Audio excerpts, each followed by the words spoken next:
Without further ado, we're going to take you on board the Ventura with P&O, and here's our Keith to tell you more. Fresh from her multi-million-pound refit, P&O's Ventura was launched in April 2008 by Helen Mirren. She marked an exciting new direction for P&O Cruises and is a large, beautiful, contemporary and family-friendly ship with bags of character and a more informal onboard vibe that's making her a firm favourite with many passengers. One thing is for sure, you certainly won't go thirsty. With its emphasis on catering for today's British tastes, Ventura hosts numerous watering holes, from the visually stunning panoramic video wall of the metropolis through to a traditional pub, the Exchange.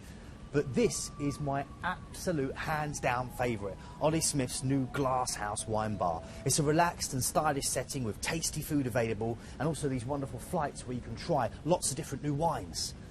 With club or freedom dining on offer and a 24-hour buffet, you have real flexibility and you really can make the cruise fit your schedule.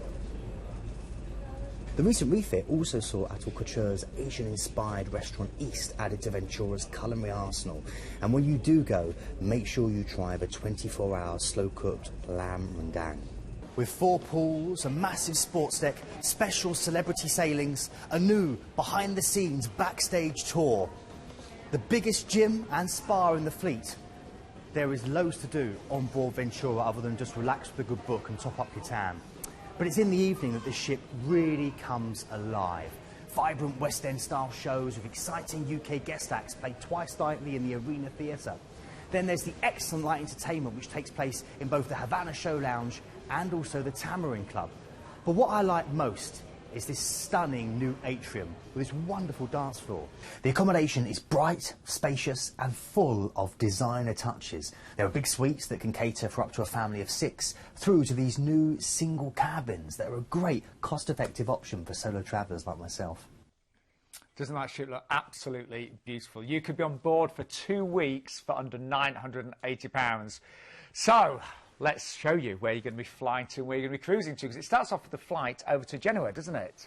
It does, yeah. Great chance for you to start from Genoa, the market square of the Mediterranean, as it's known by the locals, the birthplace of focaccia, of pesto, those 2 wonderful gifts that the Italians gave us, and of course, of Christopher Columbus. We all know that famous explorer. It's got a great harbour front, lots of lovely fortified walls that you can walk around. It's a great chance for you to head out and explore the coastline of Italy itself in detail.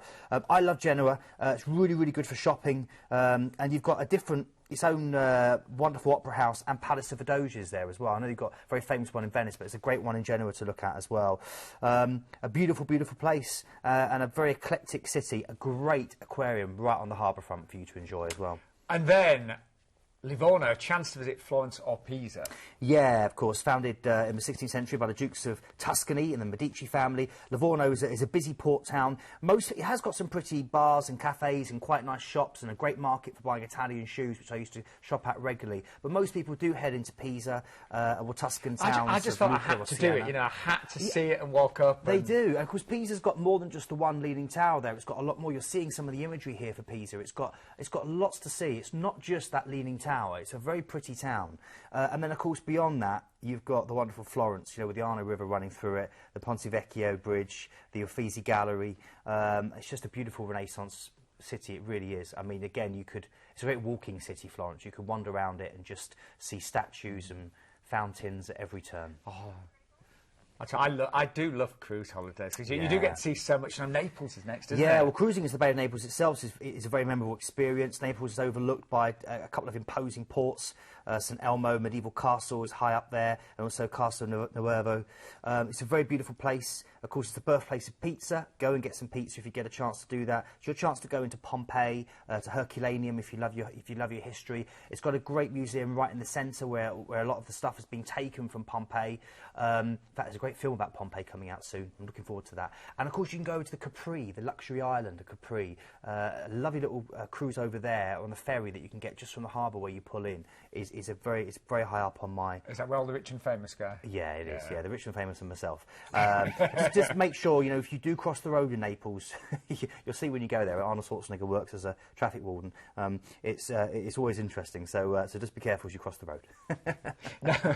A date scene, and you know, you'll you love the days at sea, just take advantage of all the great free facilities, and then over to Dubrovnik next. Yeah, Dubrovnik, of course, this is beautiful. 12th century Croatian walled city.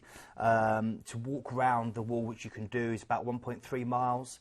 Amazing views. It does go up and down, so you have to be relatively fit, but it's a stunning thing to do. Inside that wall, there's no cars allowed. It's all pedestrian only. It's cobbled streets. It's narrow, buildings that almost lean in to kiss each other, full of beautiful little taverns and restaurants. You can get the lovely black squid ink risotto. You can wander through and see little palaces, little churches, little chapels. One of the oldest pharmacies in the world, a 13th century Franciscan pharmacy, which still sells aspirin. It's an incredible place. You can even get toothpaste there as well, Colgate as well. Venice. I'd have to do that. Well, exactly. It's the must to do when you're in Dubrovnik. No, Venice is next, and we're overnight, aren't we? Yeah, overnight in Venice, which is so good because with Venice, the city is totally different at night, and it's a city that just needs to be explored. Again, on foot, wander around. Over 500 historic bridges for you to see. Take the Vaporettos, the water bus network, or just wander and get a gondola. Either way, wherever you walk, there are intriguingly arty shops, museums, galleries, and some great cafes and food for you to eat. And, of course, the famous St Mark's Cathedral. And I know we keep mentioning it, but don't forget, large ships such as the Ventura will not be able to actually dock in Venice from November onwards of this year. So, it really could be one of your last chances of doing that on a ship of this size. And then a day at sea and over to Corfu, of course, a holiday combination which gives you endless sun. This place, it's wonderful. Hang on, Keith, I missed off one. Kotor. I have, sorry, yes. Yeah, sorry. I do apologise. On the Gulf of Kotor, a beautiful part of the Adriatic here, ruled by Venice for hundreds of years. It's another coastal town, another walled city. Again, another spectacular sailing, so make sure you're out on deck, sailing in and sailing out. You can kayak around the bay, you can do the Montenegro Wine Road, or you can just, again, wander the city walls and take in a fantastic maritime museum, one of the best maritime museums ever. Then we're going to Corfu, and this is great. This is, it's got Greece's largest living medieval town here that you can visit as well. A great chance for you to go and just wander right up and walk through to the old English cricket pitch and I always recommend you to go to the English cemetery as well, which has got loads of beautiful orchids and things. I wouldn't normally recommend a cemetery, but it's beautiful. And Monrepos Beach, which is 15 minutes walk from the old city. Then a day at sea and then a chance to visit Rome. Yeah, of course, you can stand in the Colosseum, you can visit the Vatican City, toss a coin in the Trevi Fountain, this eternal city of Rome with breathtaking vistas, all to be seen from the Spanish Steps, which give you amazing views. Piazza Navona, where you can sit and get a gelato and watch the world go past. Amazing artwork, you've seen bits there from the Sistine Chapel and beyond. And, of course, pictures there of the Colosseum. I mean, it's great. Remember, if you eat there, always don't sit down, stand at the bar, and you'll get local price. You sit down, you get charged double. And it's a great city to eat. It really, really is. And it's full of designer shops, chic boutiques. Keep your credit card handy. And then one final stop. Ajaccio, the perfumed isle. This is beautiful. This, of course, is, as soon as you get off your sea, is the birthplace of Napoleon Bonaparte. His name is virtually on everything as you go around.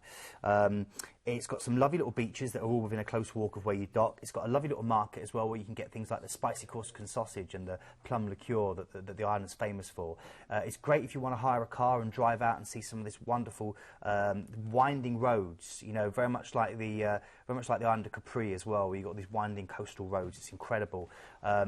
And beyond that, you can go and see where little Napoleon was baptised in the local church as well.